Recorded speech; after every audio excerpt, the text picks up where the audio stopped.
you could see she boards the plane, almost, depending on where your boarding line is. And she gets up there, and then the wave, and then the fall, the tumble. Doesn't look too good.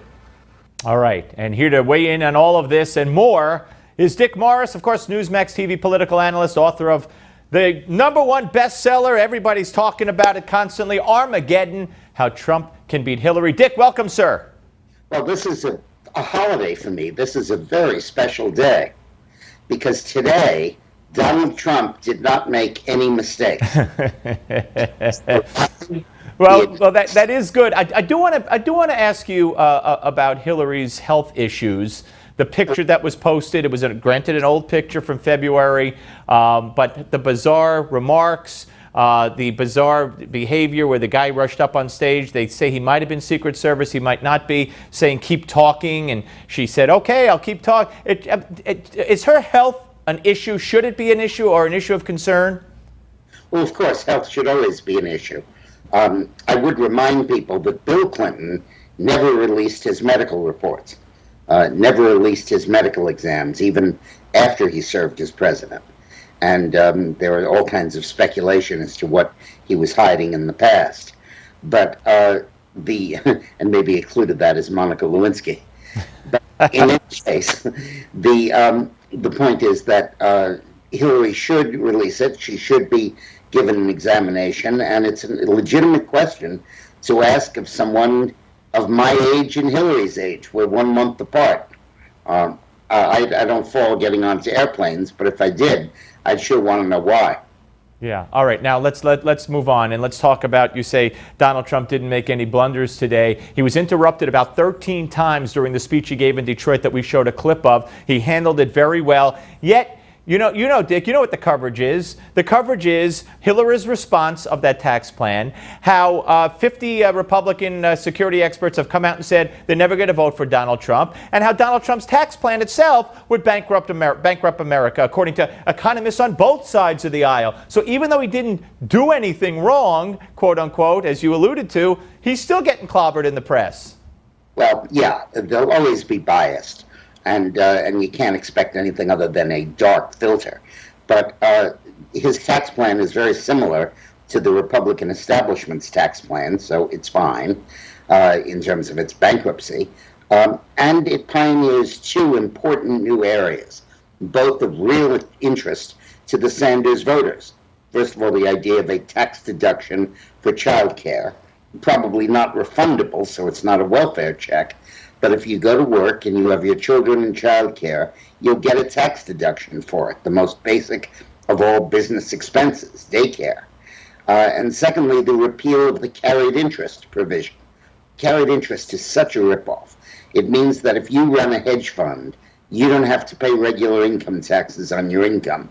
You can pay it like it was an investment income, even though you didn't make the investment. Everybody else did, and you run the fund, but you're just a salaried employee. But unlike other salaried employees, you do not have to pay the full interest tax rate. You can income tax rate. You can just take carried interest and pay the capital gains rate. Right. New York senators, including Hillary, have always been protecting that, because Schumer and Hillary claimed Wall Street is their home state. And for Trump to do that is very, very good. Why, Dick, do you believe, sorry if I'm interrupting, why do you believe that Donald Trump did move almost in lockstep with the Ryan tax plan? I think he's always been there. I think that's always been his view. He's a free market, low tax guy. But what I find extraordinary about today, and I do use the word extraordinary, is he got his act together. He used a teleprompter. He didn't ad lib. There was nothing about his family. He braved the attempts to heckle him and bait him. When the media dumped on aspects of his plan that you expect they're going to do, he didn't get into a fist fight with any of them. And I think he's learning.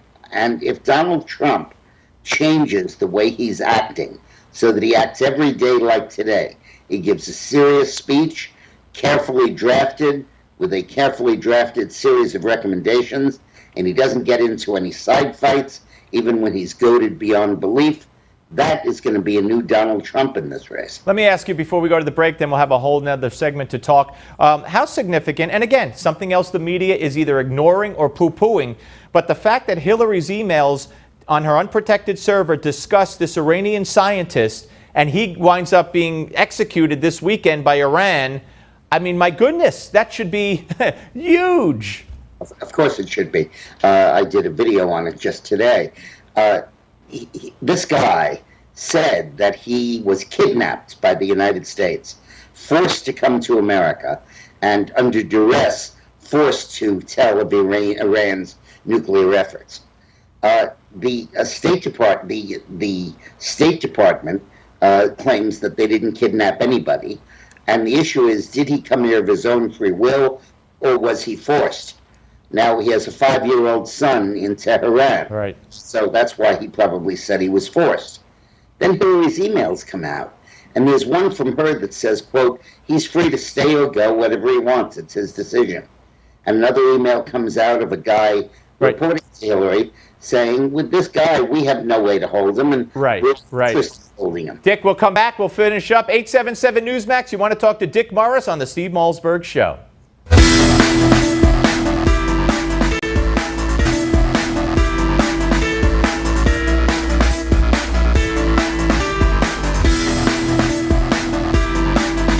All right, folks, welcome back to the Steve Malzberg Show, live from our New York City studios. We'll be rejoined by Dick Morris in a second, 877 Newsmax. We only have one line, so if it's busy, keep trying, okay? You'll get on. We'll get back to Dick, but first, my colleague John Bachman joins us on Donald Trump's economic rollout today and the media bias, as we've been talking about, when it comes to covering Trump's supporters. John? Well, Steve, if you don't have anything nice to say, don't say anything at all. At least that may be the rule at the New York Times about Hillary Clinton. The front page of their website today, of course, mentions Donald Trump's economic speech. It doesn't say much about Hillary Clinton or her recent issues when it comes to short-circuiting on the truth. And now even the Times itself seems to be admitting that they do not know how to cover the Donald Trump campaign. Americanism, not globalism, will be our new credo. Donald Trump in Detroit on Monday. But among the coverage of Trump's economic speech, an open question from the New York Times' own Twitter feed. Do normal journalism standards apply to covering Donald Trump? Well, I guess it depends on how you define normal. The Times recently posted this video on their webpage. It shows Trump supporters, quote, expressing views in angry and provocative ways. Now, to the New York Times' credit, they do mention, quote, not everyone attending a Trump rally behaves in this way. In fact, many are polite and well-mannered. There's an obvious double standard here. Has the New York Times spent more than a year compiling video of Trump protesters expressing their views in angry and provocative ways? Recently in Pittsburgh, a Clinton supporter lit a flag on fire near a group of Trump supporters and then attacked one of them for trying to put it out. Last month, Paul Jones Jr., a veteran supporting Trump, was shot in Cleveland over a political argument. And remember that woman who was egged in San Jose, California? Those are parts of this story that are missing, according to Brandon Tatum, a police officer from Arizona who recently attended a Trump rally.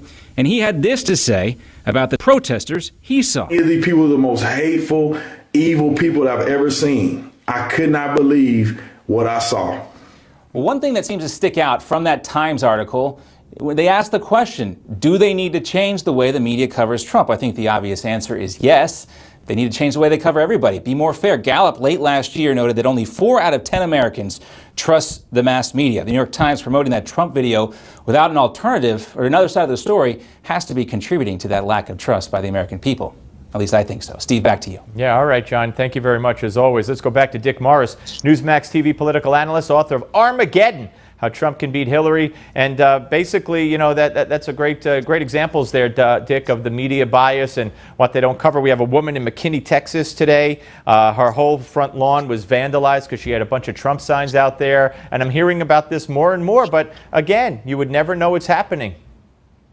You know, that's true. When I worked for the Clintons, it was always clear to me that for 3 years and 6 months, the New York Times would savage us. They would go after Whitewater and every possible scandal and dig and dig and dig. And then for 6 months out of every 4 years, it was hands off. They would give us wonderful coverage, glowing coverage, and never anything negative. because it was election time. And that seems to be the standard now. I love when Trump began that speech today by saying it is not globalism but Americanism that will be our mantra. That is the key rallying cry of the campaign. We're not going to let those globalists who sit in the center of the global economy make decisions based on the interests of what they perceive to be the global economy. We want people to make decisions based on the interests of the American people. Absolutely. It's a clarion call, and it's one delighted that he put it out there. I hope the other media cover it verbatim as you just did. Don't hold your breath. But great point, Dick. All right, let's get to the phones at 877 Newsmax for Dick Morris. We go to Marcia in Garden City, New York. Hi, Marcia. Hi, Steve, and Dick also. Oh, by the way, there was a Trump sign that was kind of messed up. I think it was in Andover, Massachusetts, some suburb of Boston. Anyway, it did get a little coverage, but yes, it seems to be happening in a few places. Dick, I got a question for you. You're a political consultant, and you were there with the Clinton campaign. Wouldn't it be a great idea if Donald Trump could get an attack dog like James Carville, maybe say Roger Stone or someone, and take care of all this personal stuff that they keep hitting him with, and just say, Donald, look, we're going to put Roger Stone on this. Let him go ahead, and he'll attack. You know, they attacked your wife. Let him answer that stuff. You stay on point. Go after Hillary. Stay on focus about what you're going to do. You raise great issues. What are your policies going to be? Stay on point and let the American people, especially the undecided, figure out, yeah, this guy knows what he's talking about. All right, Marcia, good question. Let Dick answer. Thank you for calling, Marcia. Appreciate it. Go ahead, Dick. Marcia, I think that's brilliant. I think it's wonderful. And it's just what Trump ought to do. Thank goodness he didn't think it necessary to run Roger Stone for vice president, though. And, of course, a lot of the media would shun Roger the way they do right now. Before we get to the next call, Dick, let me ask you, the polls. We have one of the Trump pollsters, who you know very well, Kellyanne Conway, saying that there is a hidden Trump vote. And when you look at the Reuters poll that was done online, when you look at social media, Facebook, Twitter, whatever, followers retweeted, the Trump dwarfs Hillary, maybe 2-1 in many instances. And when you do these online polls or these polls where people could be anonymous, even though they say it's scientifically done, Trump does much better because people don't have to reveal who they are to a person calling them on the phone. Do you believe people are afraid to say it to pollsters, yes, I'm for Trump, and that could be significant in number? I won't ascribe a motivation to them, but it is absolutely true that Donald Trump underpolls his vote share. Just today, I went back and looked at the primaries, and the average primary had Donald Trump winning 42% of the vote in the final tracking poll, and Trump received 47% of the vote in the actual election.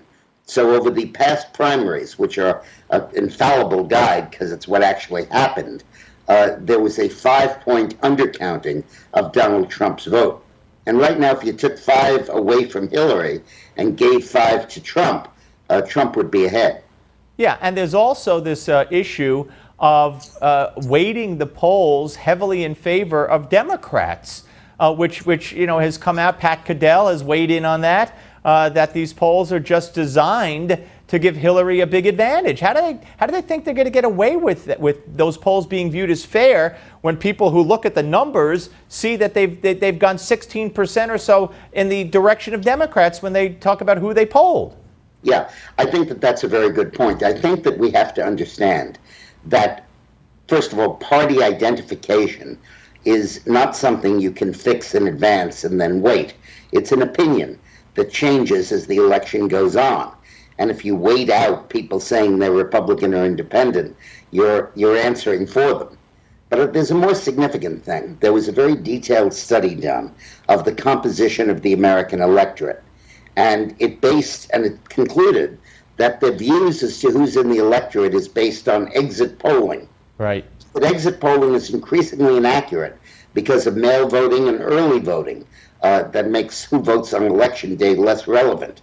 And it concluded that America is 5% more older white men who have not been to college than is in the conventional weighting. Interesting. Very interesting. That's the Trump base. Yeah. That's Yep. Absolutely. It's academic finding. Yep. Let's go to Joseph in Terrell, Texas. Joseph, you're next on the Steve Malzberg Show with Dick Morris. Thanks for calling, sir. Hey, Joseph. Yes, sir. Thank you for taking my call. Hello, Mr. Morris. I have a quick question for you. You said earlier that you are a close friend, pastime of Mr. Trump, and I wanted to know if he would be possibly interested in following your book, reading it, and possibly following it as some advice for his campaign, because it seems like it's like even a ticket or possibly a word from God himself to him for him beating Hillary. I wouldn't confuse my work with God. Nice compliment, though, Dick. Nice compliment. He wrote the book with one God in mind.